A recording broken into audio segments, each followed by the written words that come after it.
first time I ever struggled with my identity was after having my daughter. So let's talk about that today. I have my warm cup of emotional security coffee, and I'm gonna pick out my makeup for the week while we get into it.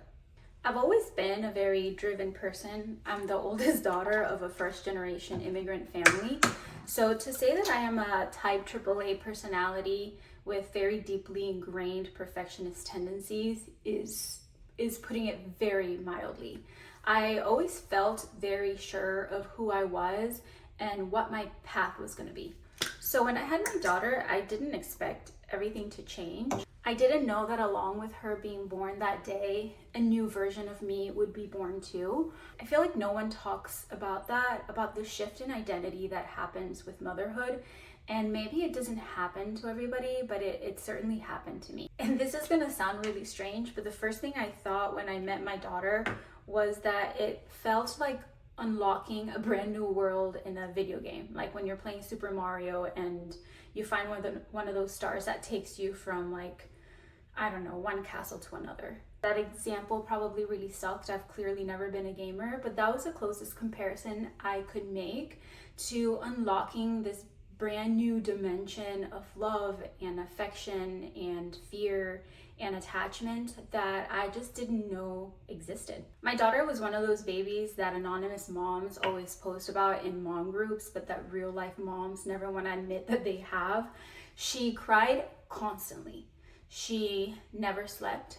And at the time, I was in my last year of graduate school, finishing up my dissertation. It was hard to look at the women in my family for inspiration or learning or motivation during this time, because not only are we separated by generations, we are separated by a literal ocean.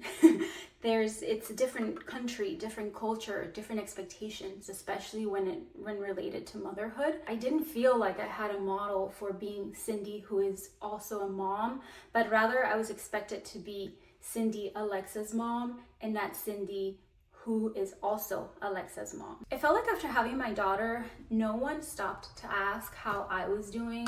Everyone just asked how the baby was doing. And the baby was fine. I was not fine.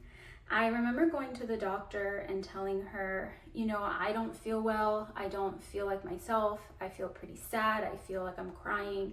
I'm having a hard time understanding myself and my body. And her response was, well, this is exactly why I will never have kids. They're a lot of work and you need to reduce your stress.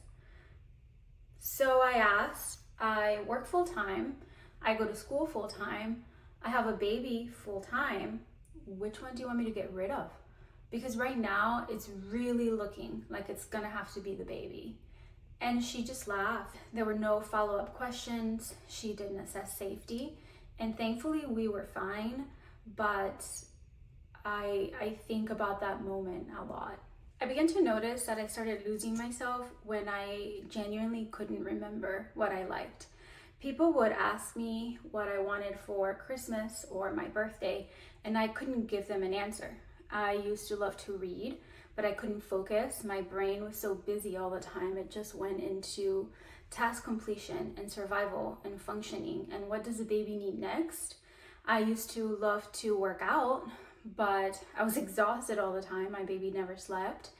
And when I wasn't exhausted, I was overwhelmed. And if I was not overwhelmed, I'd feel guilty about leaving her because I was working all day. Every attempt at self-care inevitably resulted in some kind of interruption.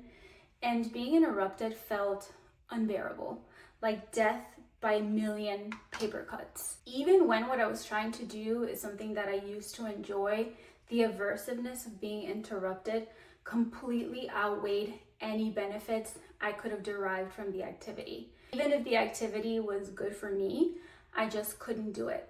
And that stayed with me for a very long time until I started going to therapy and working on stabilizing my nervous system enough that interruptions have become more tolerable. I won't say that I'm totally okay with being constantly interrupted because, type AAA and all, but I've worked really hard at not holding myself back from engaging in something enjoyable or even trying to engage in something enjoyable because of this preemptive fear of being interrupted. If this resonates with you, or if this has happened to you, or if this does happen to you, please share so that I know I'm not alone in this. It's taken me a long time to understand my identity differently, to accept that change doesn't mean replacement, but rather addition, that I've just developed some more layers. Motherhood didn't erase or replace me, it expanded me. I don't have to be Cindy or Alexa's mom. I can be Cindy and Alexa's mom. And my therapist deserves full credit for the use of the word "and" in my vocabulary.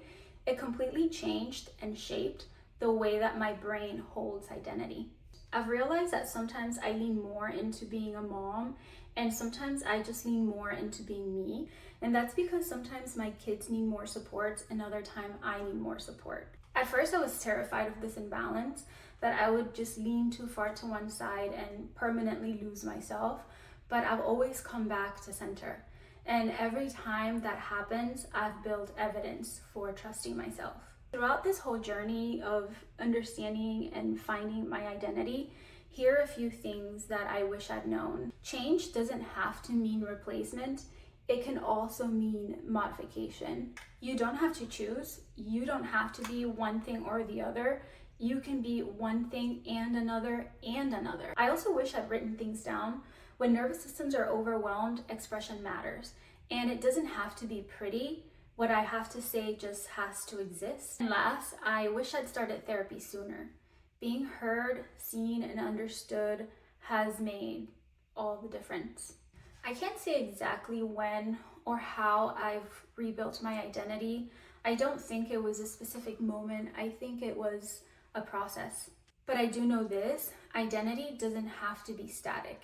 It can change, it can grow, it can evolve, it can layer, and it can adapt. If you're struggling with your identity post-motherhood, I won't say it's universal. I don't have the data to support that, but I can say that you are not alone, and the silence around it makes it heavier than it needs to be. If you're in this space right now, I see you, and if you found ways to reconnect with yourself, I'd love to learn from you too. I know sometimes the world feels a little bit too big, and I'd like to encourage you to take some time to reconnect with yourself, however that feels feasible, doable, and pleasant. If it's really hard to find time, may I make one small suggestion?